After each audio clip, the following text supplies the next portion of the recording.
everybody. I'm Tom Vasel. Hey, it's me, Rahdo. And welcome. It is Friday, the 24th. I have to always look at my watch. I'm not sure the dates anymore, but I do know it's Friday because Friday's the day before Saturday, and it's a day after Thursday, and it's also the day I record with Rahdo. That's one of the ways I know that it is Friday. Welcome to Rahdo Runs Through. Wait. Are you saying I am your North Star? On Fridays, yes.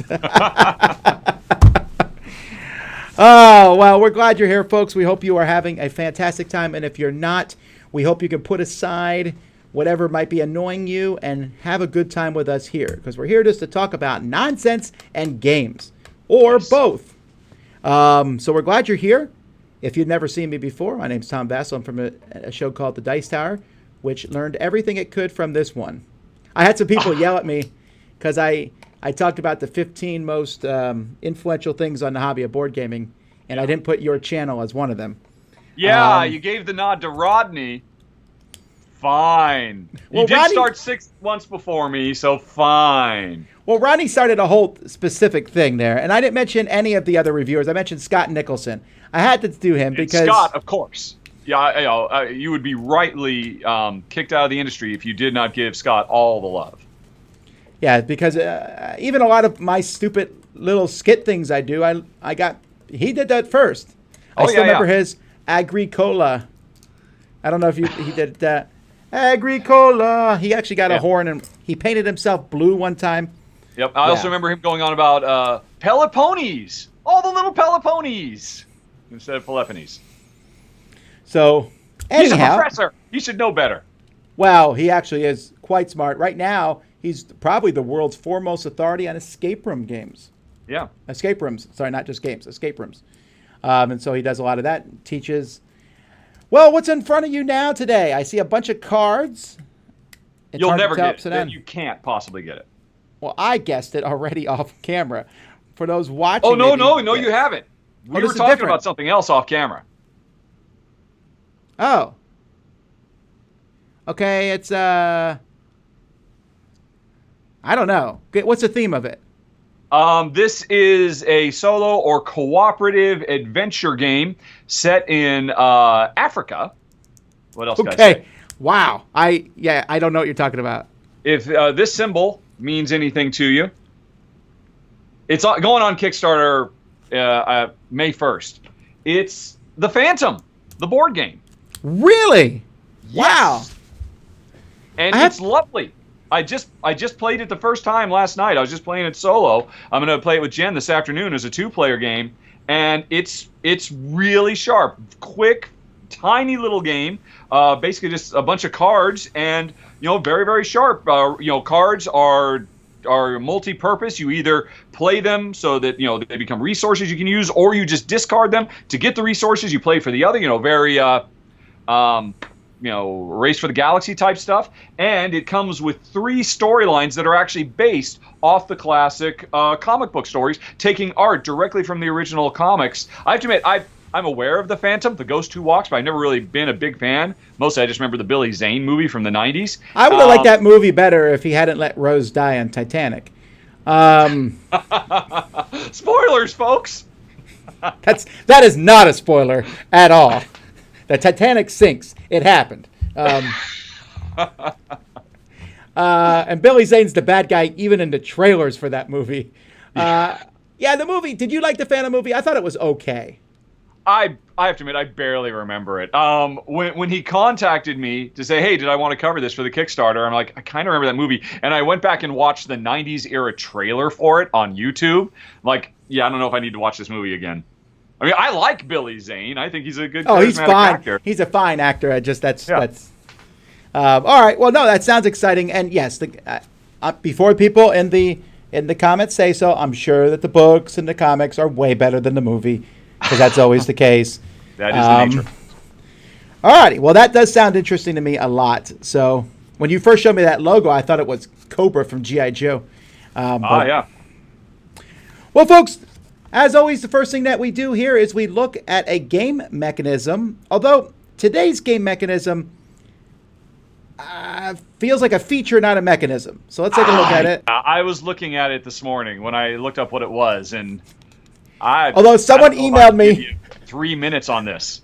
That's true. Someone emailed me, Rahdo, and said, just so you know, this was a pre-Jeff Engelstein thing. So this is not one of his categories. Oh, really? That's what I was told. Okay. Yeah, anyway. I mean, this was super persnickety. You might start calling yellow versus purple player markers a mechanism if you're calling this thing out specifically. So this means the game board's divided into irregular areas to determine adjacency and movement.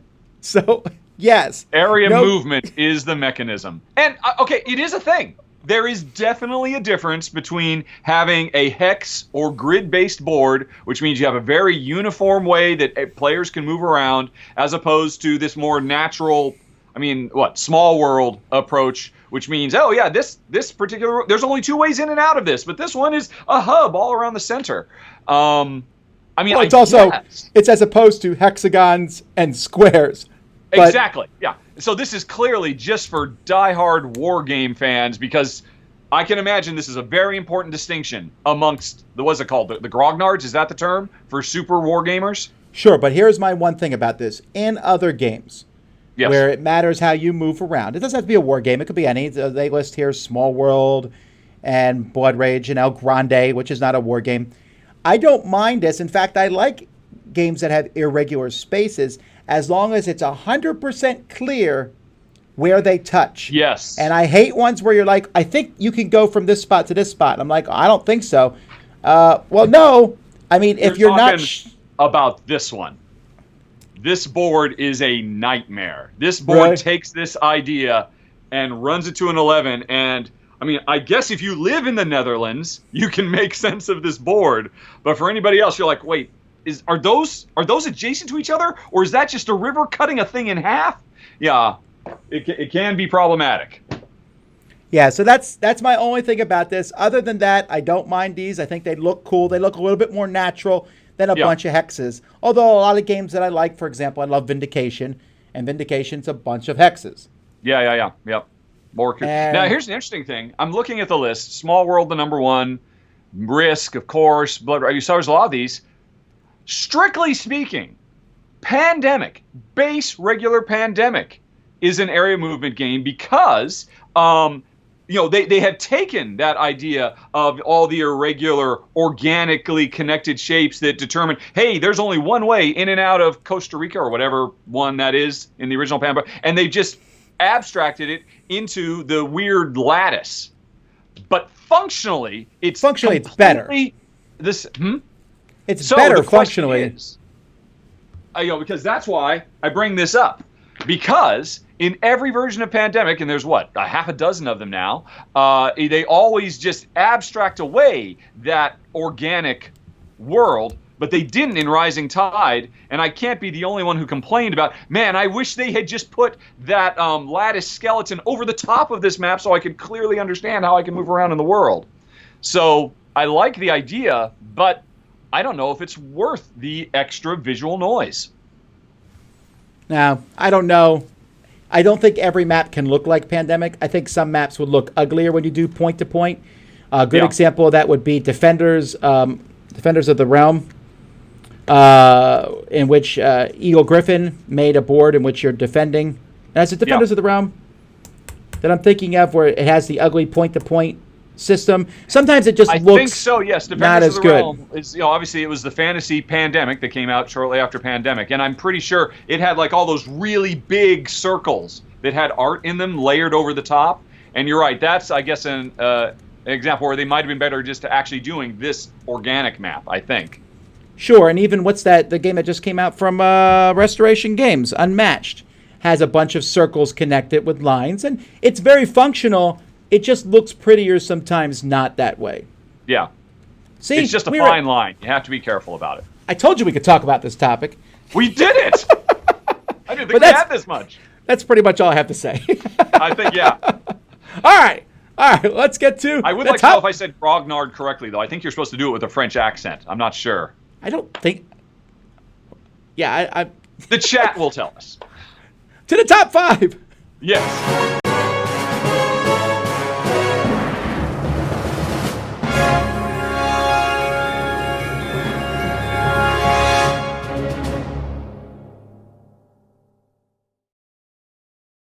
let me. Alrighty, folks. It's time for us to do a top 5. Your choice. Give us some topics. I will pick 4 of them, toss them to Rahdo, and then we will put together one that we will not argue with at all, even though the past several ones we've both had to make grudging admissions that the other person was right. And last week was Rahdo's birthday, so I even gave him one. But it's not his birthday today. It's my birthday. No, it's not even close to my birthday. That's a lie. Although it looks like my anniversary is coming up soon, and I will be spending that at home probably. Alrighty, hang on. That's a ridiculous one. Oh, you don't even have to tell people. They're already deluging us with her suggestions. Well done, audience. You've got it. Alrighty.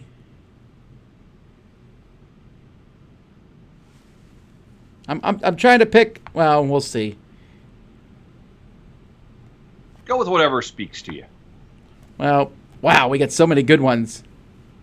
By the way, some things here, folks, are not to me humorous, so I don't pick them. Oh, that's a good one too. I'm gonna change that one to that. All right. All right. Here we go. I got 4 for you. I got top 5 DC characters. We've already done Marvel. Yeah. Top 5 wild animals. Top 5 sci-fi shows, and top 5 jelly bean flavors. No matter what you pick, hopefully we'll get some more questions in today. Oh wow. I would be at a huge detriment trying to. I've always been make mine Marvel my whole life. I have never really, other than the animated Paul Dini series of the 90s, DC characters have always been second fiddle to me. So I can't choose that one. And I'm sorry, DC Defenders out there, the DC Squad, whatever. So it can't be that. We're probably not that far off. Me and Rahdo would have probably both said Batman. No, okay. There's one thing I would have been forever banned from the internet because I would have admitted I don't care for Batman. I've always thought Batman is one of the stupidest concepts for a superhero in all of superhero-dom. And I've always thought. When you say I would have said that, you actually just did. But all right. Oh wow. Okay. Well then, yeah, we're simpatico. Just donate all your freaking. Anyway. So, right, jelly beans. Sci-fi shows, and what was the other one? Wild animals. Wild animals.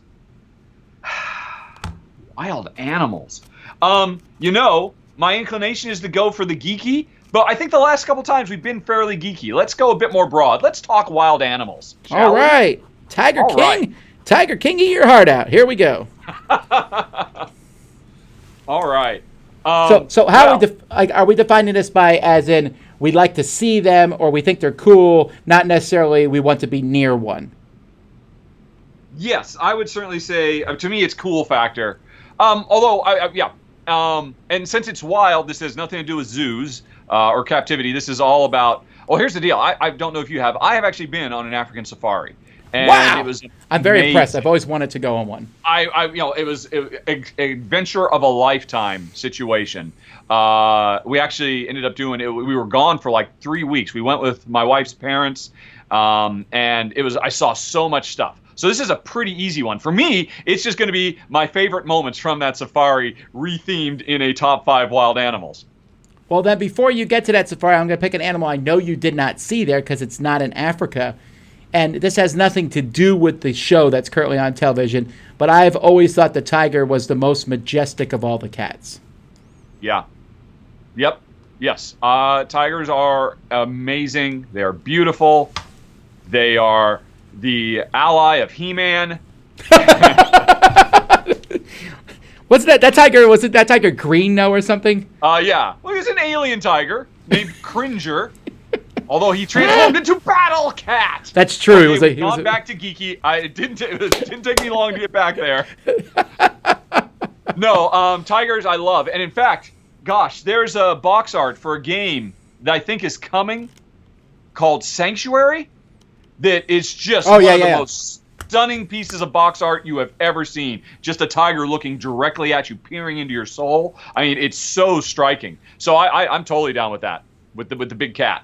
Actually, yeah. My only question is, would I put lions or cheetahs or leopards above them?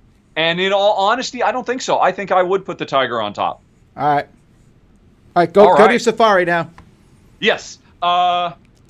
It doesn't have to all be safari stuff. There are lovely wild animals right outside of my house right now. I understand that. To those, because there's only 5 slots. Yes, I know. Elephants, I think by far were the most impressive thing. Because they were everywhere. They were always moving in herds, and we had one moment on the safari.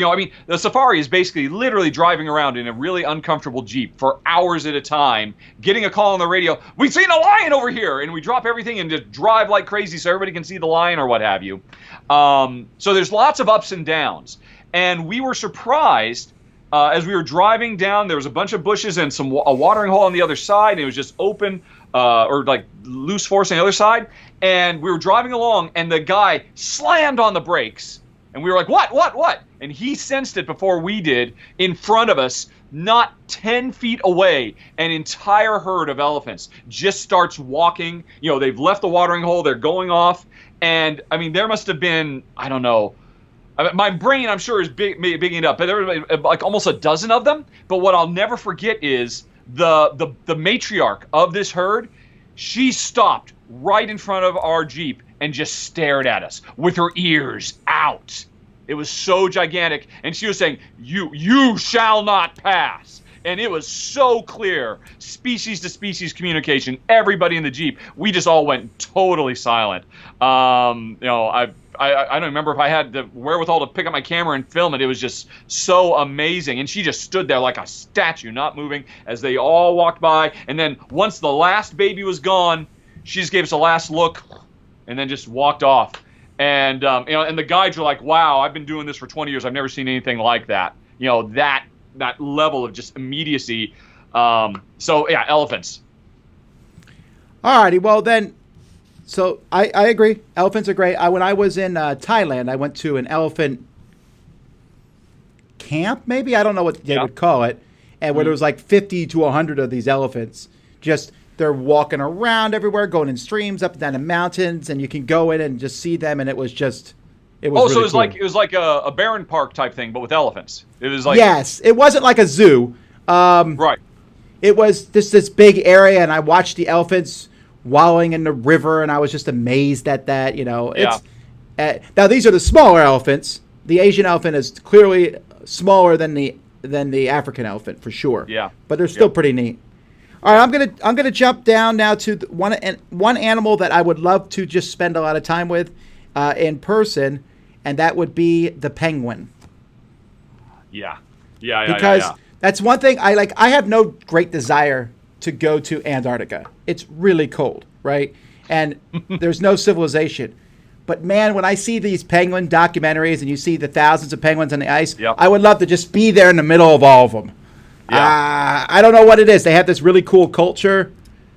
I don't know. I just like penguins. I completely agree. Hey, they're the most dapper Dans of the animal kingdom, and the thing that drives me nuts about it, you're right. There was that really big one narrated by Morgan Freeman a few years ago, and then that just spawned a bunch of additional ones. But there's also Happy Feet, and there's the cartoons. And Happy Feet, of course. The thing that always drives me nuts about all these.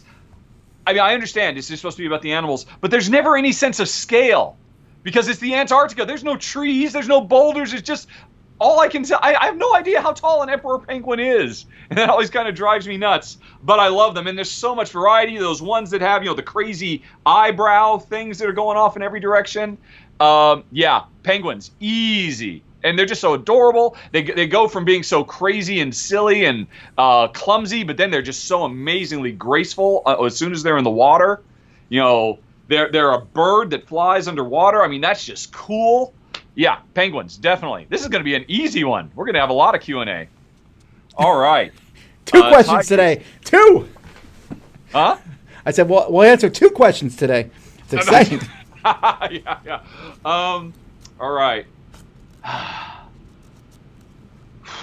Okay, I am not going to lean.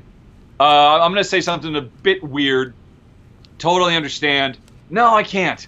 Oh, but I want to. Are you arguing with yourself? But Okay, I'm going to give you an easy, because I am going to go back to Africa, because my wife would never forgive me if I didn't give a shout out to guinea fowl. Guinea fowl are basically effectively wild chickens of Africa. I'm sure they're all over the place, and they were in swarms of 50 or 100 of them. And I say they're chicken size, but they look really unique. They have kind of like polka dot patterns all over their feathers, and that's what we saw more than anything else. They were everywhere. And my wife just immediately fell in love with them. We ended up bringing back lots of guinea fowl art, and craft work that was available, everywhere it was for sale. And they have so much personality. Because as you know, Tom, we own chickens. We have 12 chickens in our backyard, but I can't call them wild animals. And I think my wife was missing chickens at the time, and these kind of became surrogate chickens for her. And I'm just going to throw them out there, and I fully expect a veto, because how can you say guinea fowl are the top 5? But I'm just going to throw it out there because it was a big deal for her out in Africa. All right, well, I'm showing people pictures of these now. I never knew that that's what these were called. I thought these were like some version of a peacock. Yeah, they're kind of like a chicken cross with a peacock. That's a good way to summarize it. I think they're kind of neat, but I don't even think I would put these in my top 100, actually. No, I understand. That was like the second biggest thing. Then I'll go easy, because another amazing thing you see a lot of in Africa, giraffes. And if you see a giraffe running in real life, it feels impossibly tall.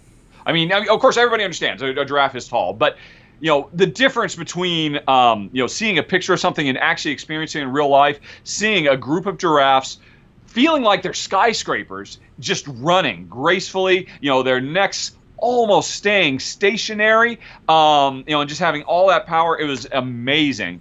And what they can do, they're so gentle, they're so lovely, they're so weird. Like the penguins, they're just weird animals. How can you not give it to giraffes? Come on. I will accept that. Yep. That works. And we can pour one out for Jeffrey and Toys R Us while we're at it. I just realized that these guinea fowl, I've seen them walking around here before. There's some living down here in Florida. Oh, really? Okay. Yeah. Well, you spend enough time in Florida, you're going to see everything at some point or other. By the way, folks, one way to make this easier, we're not picking animals that are extinct. Yeah. And we're not picking sea animals either. Is that okay with you? Oh, I didn't even think of that. No. It's good. That should be its own category. Yeah, that's that like should a be whole its own category. All right. Yeah. All right, we got 4. Because I'd good. have to start talking about my scuba diving experiences then. Well, then here's my personal favorite. I like primates in general. Sure. Although some of them are way uglier in person, and some of them can be a little boring. But the one that and always... some of them you just want to see them coming instead of going. Yes, for sure. If you know what I mean. Mr. Baboon. Yeah. But the one I like the best, and I could stand for hours and watch it at the zoo, is the tiger monkey. Oh, really? Or the gibbon. Okay. I like the gibbons too, but the gibbons have a quite annoying screech. Uh-huh. But the tiger monkey... that's a relatively small one. It's a tiger because it's got spirals on its tail, I think. Is that right? Yeah, it's the one that makes me think the most of, it's a monkey. I like the gibbons' really long arms too. It's just, I could watch those things for hours. Orangutans I found to be a little meh. Gorillas are cool in movies, and I'm sure they're really neat to see in person. If Jane Goodall took me up to see them, I'm sure they're fantastic. But I would, I don't know. Yeah. That's certainly something we did not do there, I would have loved to do. But we were not in the right part of the country to actually see any primates at all. So, you're right. You got to give something to primates. And you're putting spider monkeys at the top of the pyramid. Well, it doesn't have to be... you need to show me a picture of a spider monkey then, I think. All righty, let me find them here for you. I have to admit, I just like the spider in the monkey. I was thinking of different ones. Yeah, these guys don't have swirls on their tails. Okay. Like these are the ones that look at those faces. Oh my god. These are the ones that I think of when I see monkeys, right? Yeah. So really what you're saying is monkeys, these being the prototypical stand-in for monkeys, you prefer monkeys to apes? Yeah, I think so. Again, I'm only going by zoos Here's my and one stuff question. like that. Are these guys poo flingers? I don't know. I've never had someone throw poo at me that was a monkey. I quickly clarify. Unlike other primates, perhaps. But no, I'll go with that. I just did a Google image search, and some of these faces are just amazing.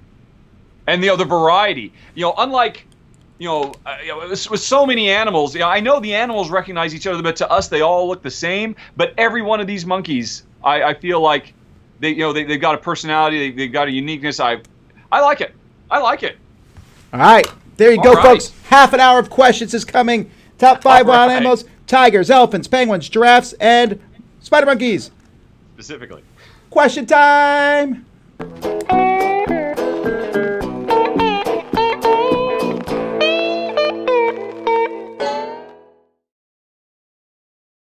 Alrighty, everybody. If you have questions, go ahead and ask them, and we will do our best to answer them. These questions While the questions come in, I see Skilla mentioned, what about gators? They're right in your backyard right now, Tom. I find them to be, they're like the opposite of majestic for me. They're neat. Don't get me wrong. I think it's cool to go see them, but they have this menace about them. Don't get me wrong. A tiger has that menace too, but a tiger looks majestic.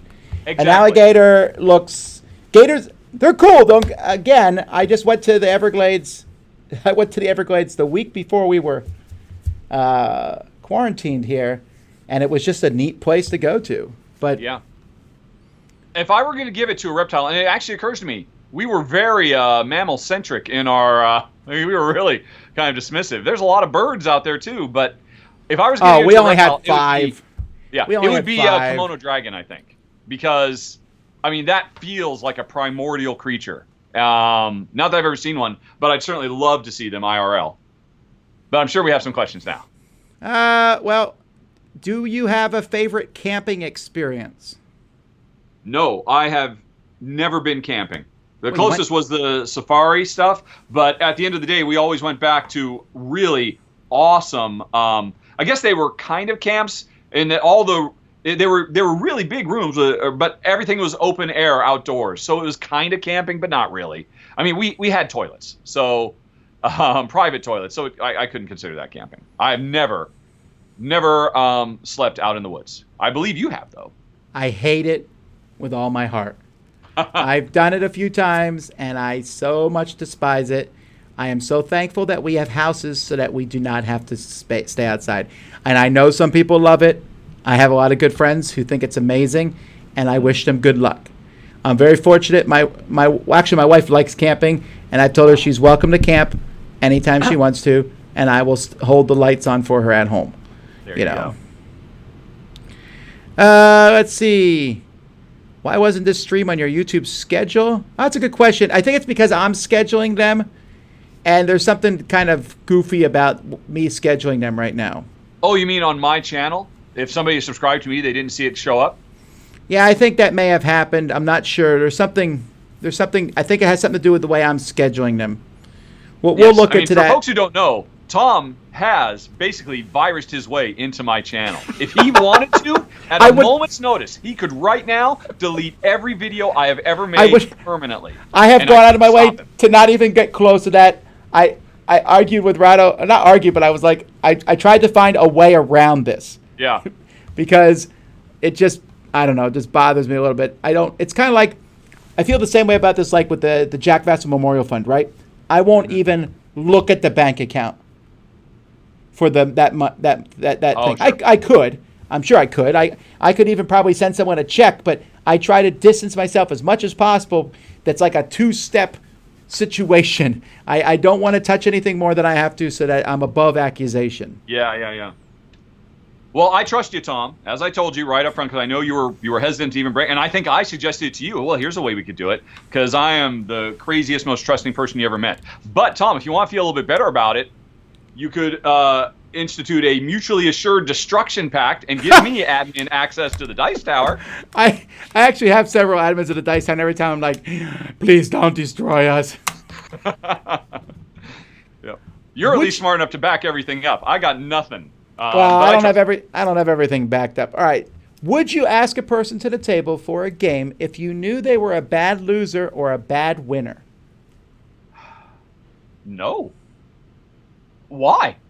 Under what circumstances would you? I mean, I guess if it was somebody I really wanted to hang out with, and if Barack Obama was proven to be a bad winner or a loser, yeah, I'd probably still invite him to the table because that'd be really cool to sit down and play a game with him. It's just the first celebrity I could think of off the top of my head.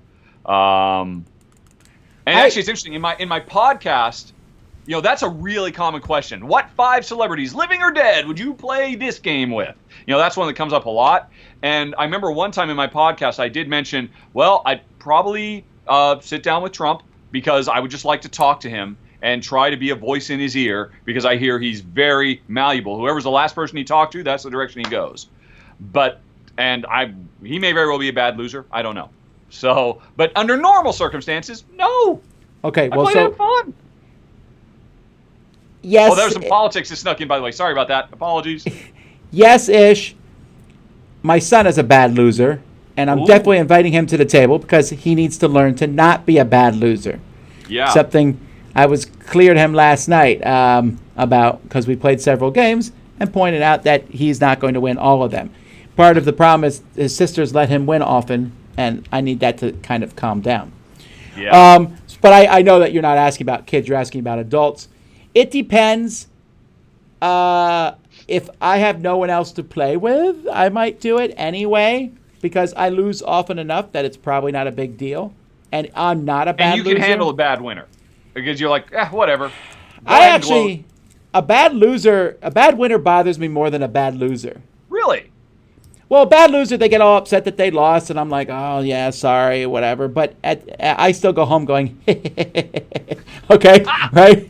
A bad winner, they beat me, and I'm like, okay, fine, you won. And they keep going on and on. I'm like, man, I get it. A bad winner to me seems like they're full of pride. A bad loser is just upset. I don't know how to explain the difference. One is to me, a bad loser is someone who they just need to work on it. A bad winner, I think, is like, man, is that how you feel about life in general? You think that highly of yourself?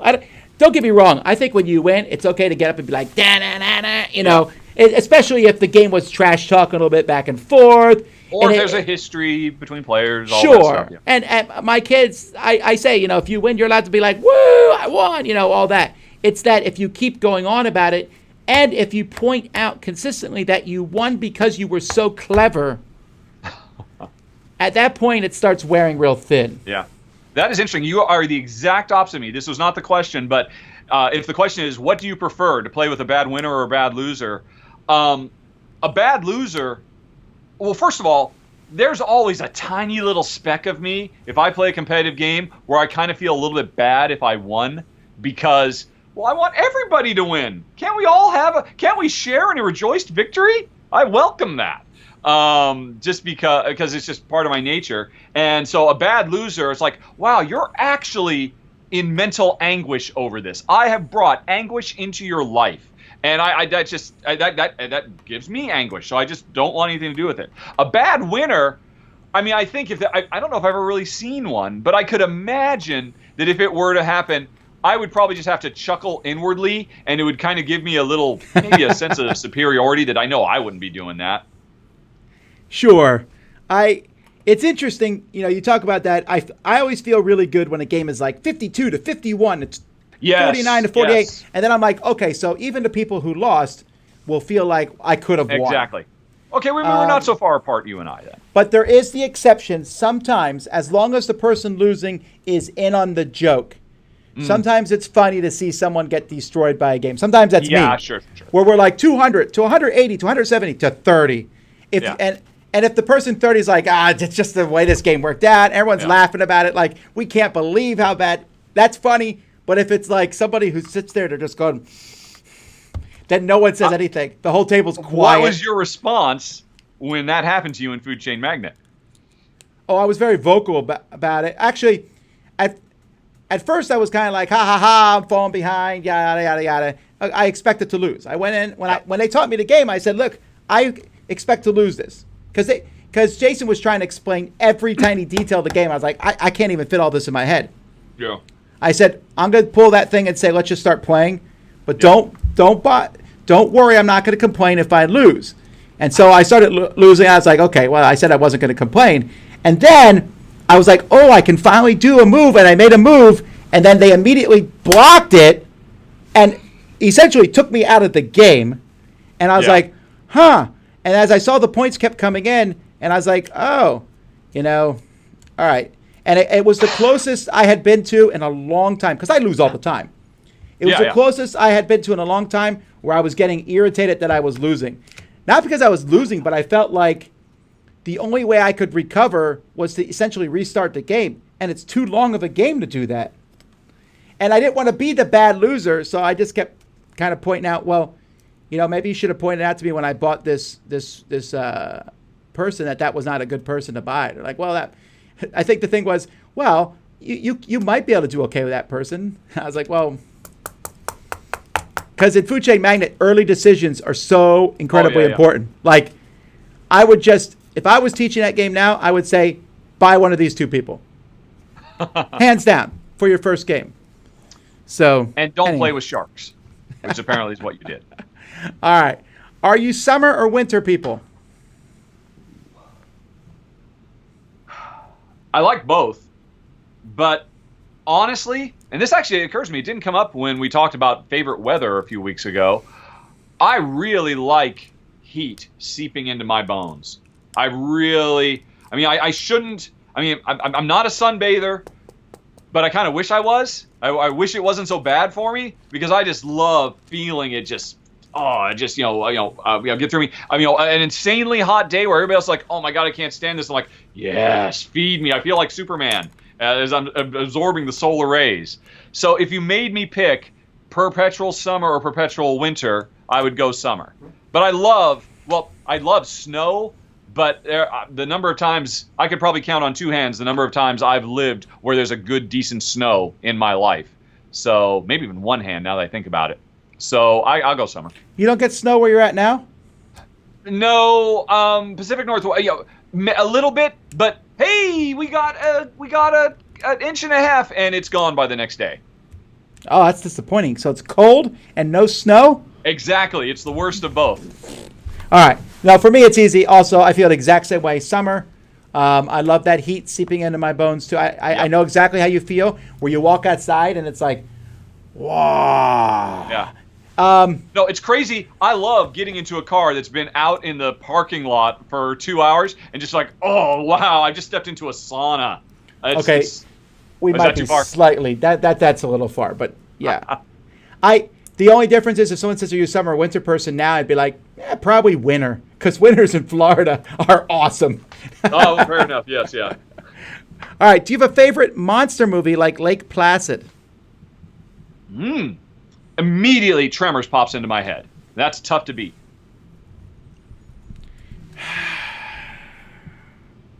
I really like the new King Kong Skull Island. Really? I really like that one. The Peter Jackson King Kong I liked okay, but the latest one I really liked. I like. Let me see, monster movie. If The Mist is considered a monster movie, I like it. I would say so. Really? Even with, I won't go into specifics, but even with the ending? Considering you like to seek out. I don't know how to explain it. You're right. I like good endings of movies. I really, really do. I would say the ending to The Mist is one of the most powerful endings of a movie ever, and it made me just sit and think for a really long time. And movies don't often do that. I don't like horror movies, and yet, I don't know, enjoy is a pretty strong word, but I thought it was interesting. Anyway, try not to spoil that ending of that movie. Yeah. It's definitely one where you'll sit there and go, and it will stick to you. How about if I say Colossal? That's a weird monster movie. Have you seen that one? Oh, I want to see that with Anne Hathaway, right? Yeah, it's really. Yes, I'm really keen on seeing that. It's really different, but I'm looking through lists here of monster movies. I'll say Well, I can't say Monsters Incorporated. I'll say Gremlins. I love Gremlins. Oh, sure. Is it? I mean, obviously, it maybe doesn't fit the bill, but you have to give a shout out to Jaws. I mean, that is functionally a monster movie. It is. I just don't like role. Jaws as most people. I know it's quotable. Really? I know it's a fine movie. It's just, and I love the soundtrack. I think it's one of the best soundtracks ever. Of course, not just John Williams. Not just the Jaws theme, but the ocean music. It's really well done. It's just, I don't know. Maybe it's because it's one of those movies that I knew about before I saw it. So it was built up too much. You couldn't experience it naturally. It was in pop culture so strongly that by the time I saw it, I already knew the movie. I don't know how else to explain it. It just didn't have that sway for me. Well, if you're going to say something outlandish and outrageous about Jaws, I will too. I mean, I love Jaws. I actually saw it at a roadshow showing where they had set up like an inflatable 50-foot screen, and everybody was in Lake Austin floating in inner tubes watching the movie late at night. And they had scuba divers who would go and grab people's feet, and people would scream and stuff like that. Why would that was amazing. No way. That sounds horrible. The problem was, Jaws is a pretty long movie, and if you stay in the water long enough, it gets really freaking cold. It gets into your bones. But my outrageous thing I'm going to say is, I like The Shallows more, which was a more recent shark movie, Woman Against Shark, and it was so gripping. I mean, I was just riveted. It's basically a survival movie of one woman spending must be 90 or 100 minutes just trying to survive from a shark that it seems unstoppable, and it's amazing. It's phenomenal.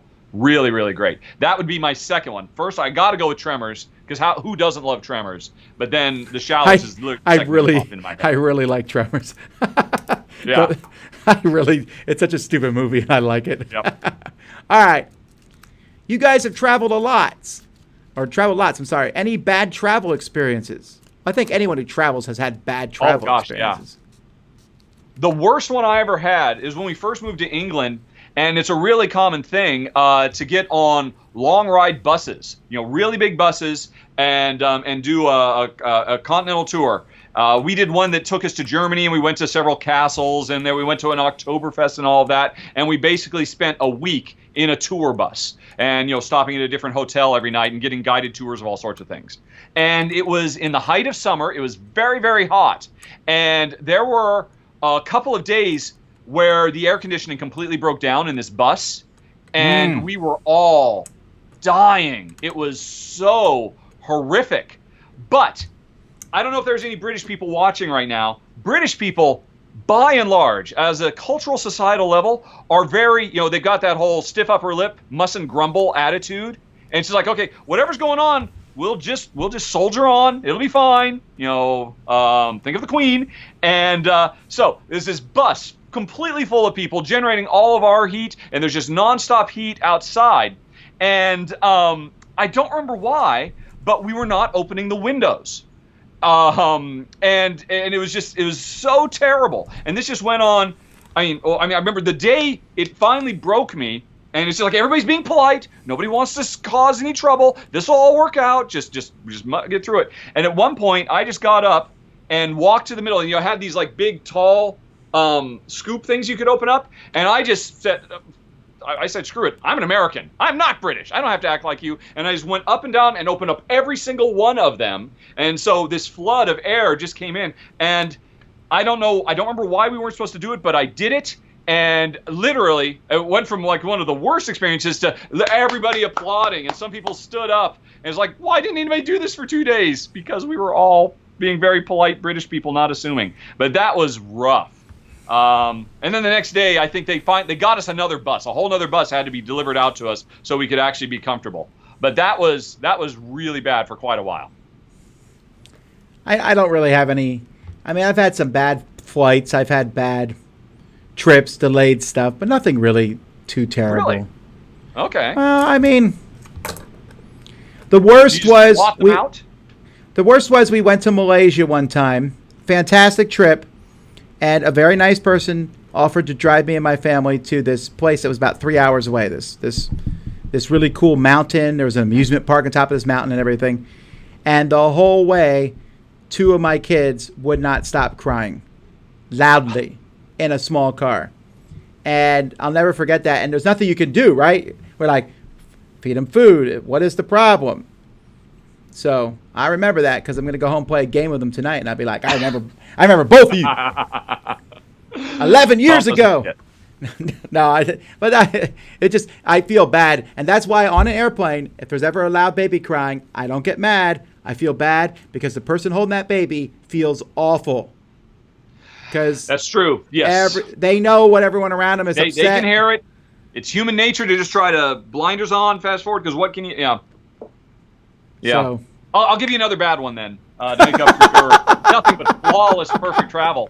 We went to Hawaii. It was our honeymoon. I mean, we hadn't had a honeymoon. 5 years later, we're going to do this. We're going to be gone for a week in Hawaii. It's going to be amazing. It's going to be our honeymoon. The second day we were there, I've grown up in water all my life. It was no big deal. I said, hey, let's go body surfing. It'll be really fun. And Jen had never done anything like it. And we were out there, I was surfing the waves. She was kind of fumbling around. I wasn't aware of how uncomfortable she was. And she ended up taking a really bad tumble and ended up with a minor concussion. And so we were only there for a week. And for the next 3 days after we got out of the hospital, all she could do in Hawaii was sit in bed and just look out the window.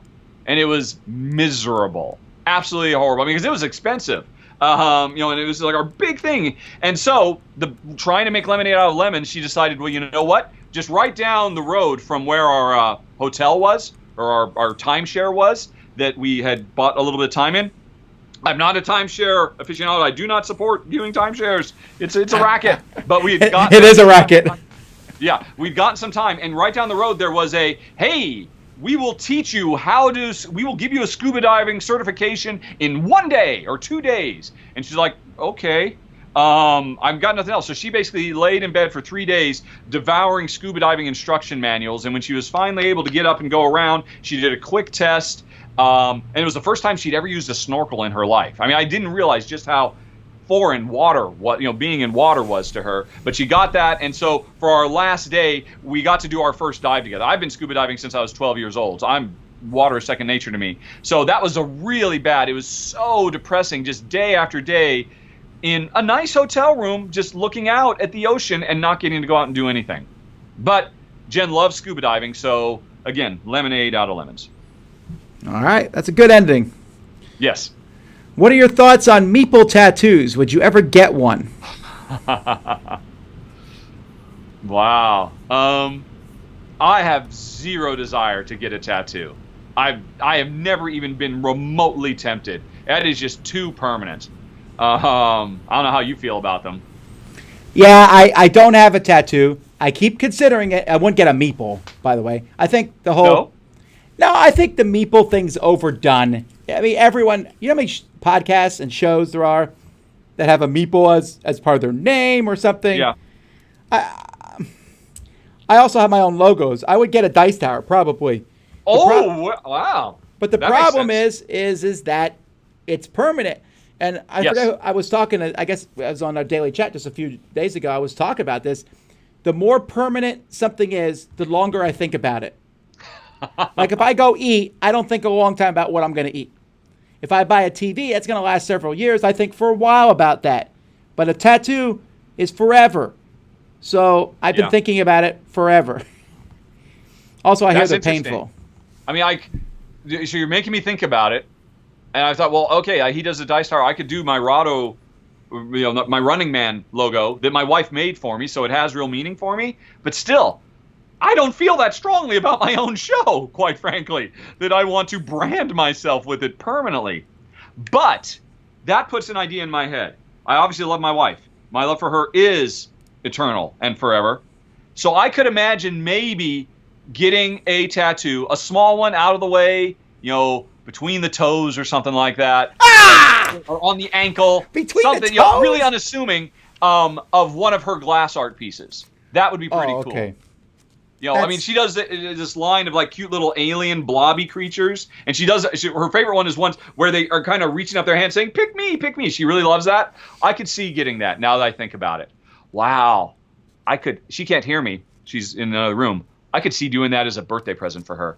I bet you she would. Nobody tell her that. That's really interesting.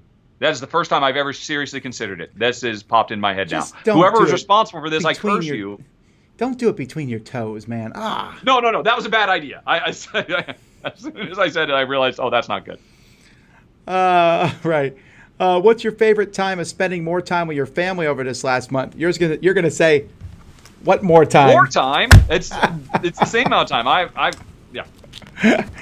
For me, my favorite part is seeing my kids do stuff that they don't normally do. They're building puzzles and they're painting pictures, and I really should teach them to paint miniatures at this point. Hey, there you go. I mean, I can't teach them. Nice little side business going there. I give them the miniatures and be like, here's some paints. Now watch these videos by people who know what they're doing. That's a really great idea. Let's see. Wow, we're not getting a lot of of gaming questions. Mostly non-gaming. Oh, here's one. What's your favorite game to play with your parents? Or in my case, I guess it would be my dad. My mom's passed away, but my favorite game to play with my parents when they were alive was any party game that involved creativity, because that was always fun, like Balderdash, stuff like that. For my in-laws, it's a trick-taking game, so currently it would be The Crew. Sure. Yeah. I mean, that's such a great game. And so cross-generational and all that. Growing up, we played a fair number of games, and I think probably more than anything else, we played a lot of Scrabble, because I'm sure my parents felt, this is educational for the boys. Let's play that. And I remember we played a lot of Yahtzee too. And those are both nice. But if you were to talk about today, my mom is really not interested in playing games. She says the one game I'll play if I go out and pick up a copy would be Racco, because that's what she played when she was a little girl. So it's on my list of things to do. And apparently Racco is terrible, right? It's just the worst. I don't know. If she likes Racco, you should look for a copy of 10 Days in the USA. That's very similar. Okay. Wow. I have played the 10 Days games a long time ago. I thought that was not bad. That's a good idea. Thank you. It's very similar to Racco, I thought. Yeah. We had a great time. Jen's mom comes and visits every few months, and she's a little bit more willing to play with us. And we had a really good time playing The Mind with her and Isle of Cats, the family variant that comes in the box, because she loves cats. So that was a really good experience. Or Gloomhaven, of course. That's a given. Oh, here's a good question. What's your favorite time to game? Like afternoon, evening, etc. I can tell you the worst time for us to game is after 4 p.m. Jen especially, but me as well. The sun's going down, big fella. It's time for our brains to shut down. Our favorite type of game, really deep, intricate, crunchy, Euro-y type stuff. If we try to play one, it's dangerous if we're still playing at 3 o'clock. If it's after 4 p.m., I can almost guarantee with 100% certainty we will not have a good time, even if it's our favorite game of all time. We prefer 10, 11 o'clock getting going with some really big, chunky, heavy thing that'll get us going, and then maybe another one in the afternoon. But yeah, evening is for shutting down brain time for us. I kind of agree. My favorite time is first thing in the morning. I only ever get to do that usually at conventions. Like I'll wake up at a convention, I roll out of bed, get ready for the day, I'll eat a quick breakfast, run over to the convention center, I'll find a few other early birds, but my brain is so sharp in the morning, it feels that way. There's very few people there, it feels like the world is still asleep and I'm playing a game. My second favorite time, go figure, is from 2 a.m. to 5 a.m. Now, that's a very weird specific time. It is. But it's always, when we do our marathons, our 24-hour marathons, that's always my slot. I always go to bed early on those days, and then I get up around 1:30 or 2 or whatever. I'll come in with you purposely take the worst slot for yourself, basically. I do. And I'll come in early with a few other people, and we play a game, and it's like the whole world's asleep, except for us playing that game. It's not true. Yeah. But it has this, everything's quiet. There's no traffic outside, really. It's just quiet, and I don't know how to explain it. But other than that, the afternoon. Because my nostalgia as a kid. That's when we played all our games. Lazy summer afternoons. And the afternoon is between lunch and supper, and it feels like you got so much time left in the day, and I don't know. All right.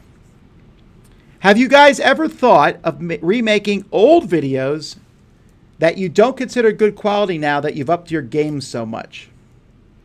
Oh, man. The first 100 videos should all be burned in a fire. They are so ugly. Why, Tom? I mean, I had money. I could have gone out and bought a camera instead of, I'll just use this iPhone 4. That'll work great. No, it didn't. And I just doubled down on it. And I got holders to try to minimize the shake. And it's just like, it's all so terrible. The worst one being one of my most watched videos of all time, my run through of Castles of Burgundy, because I had filmed it, I'd put it up, somebody pointed out, wow, you made a really big mistake, and I immediately put it down, and I felt like, oh crap, I've got to put this right back up right now because people are waiting for it. I was really overthinking it. And so I filmed it again immediately, but by that point it was 5 p.m. and it was dark. And so if you watch my Castles of Burgundy video, it is lit by the camera light of my iPhone, and it is just the worst, and yet it is one of my most watched videos. I so have to redo that someday. Oh, it's so ugly. Yeah, it's mostly time, right? Yeah. I've done a few of them, but not many, and I look at those old ones, and I'm like, especially like, Rahdo's right, like my Dominion review is one of my most watched reviews, and I really would have liked to redone that. But you know what? I disagree with Rahdo there slightly, where he said, he didn't know what he's doing. He just used the camera. If you're getting into this, I think you should do that at first. You shouldn't spend thousands of dollars on something that you may not be interested in. Just do it with what you have. As time goes by, like I just got a new webcam here. I wasn't ever expecting to get one, but we're using webcams a lot now. So I got a nice new one, but I wouldn't recommend this one to someone who's starting out for the first time. Do it first and then see what you think. Well, I mean, Suzanne Sheldon, for years, did a really great board game breakfast segment for you covering all Kickstarter games. And I didn't realize at the time she filmed everything with her laptop webcam. And it was good enough. Right. For prime time. Yeah. And again, if you feel bad about your quality, look at all these Hollywood stars right now who are doing all their stuff from home. And I keep watching it going, I need to teach you guys how to do this. You should have moved that pile of laundry in the background out of shot. So I don't know. I'm finding it. It's weird though. They're doing a lot of this stuff like live. People doing like, these celebrities are doing something from home. I watch it. I'm like, that's not good enough quality. I'm such a hypocrite when it comes to this. Yeah. So. All right. The one key tip I would give to anybody who wants to do it, don't worry so much about your video. Surprisingly, audio quality is much more important for watchability, I find. And lighting. The lighting, although I'd still, even bad lighting, if your audio sounds good, I mean, if you get rid of that echo and whatnot, I mean, that carries over so much. I don't know, how much do people actually listen to YouTube? I mean, or board game content. But I think that's really important. It's the most easily overlooked thing. That is by far the number one problem with Seth Meyers or all the Hollywood folks who are doing stuff. I mean, if they just got a cheap $20 lapel mic, and just instantly, there's nothing you can do in terms of a cheap, quick investment that will increase your quality more than a $15, $20 lapel mic. I am curious because I know some of these places have a lot of money. I'm surprised that they're not putting more money into this. It's not. I feel like they could be. But you know what it is? A lot of these people have teams of people who do all this stuff for them. You and I, we have to do it ourselves. Yep. Yeah, I mean, and nobody's going to go out to their house to do it. But I have seen, as they've gone on, they've gotten better. I mean, I've watched Seth Meyers, and he started out doing really bad, but he now has a lapel mic, and it makes such a huge difference. But then, now he's got this weird dichotomy. Okay, when I'm filming myself, it's much higher quality, but then he goes and records a Skype call with Sylvester Stallone. It's like, what? Okay, you can do better than that. You can still record yourself. But, it's fine. It has a low rent feel. It's of the time, I suppose. All righty, folks. Well, thank you so much. We have to shut down here. Yeah. Well, we answered a lot more questions than normal. We'll be back again this coming Tuesday on the Dice Tower channel at 2 o'clock. So we'll see you then. And you got anything live you're doing this weekend or anything? No, I'm not live crazy like you. I'm just going to keep filming stuff and putting stuff up. Well, yes. And I'm very excited to go back right before we played this. 15 minutes before we went live, the new Pandemic Hot Zone showed up, and Jen and I opened it up and finished the game just in time for me to get here. I want to go play it again. So that's on my personal short-term. I think it's sitting on my porch, maybe. I don't know. Okay, fine. What? I don't know. I'll see you all next time. Until then, I'm Tom Vasel. I'm Rahdo. Have fun gaming, everybody.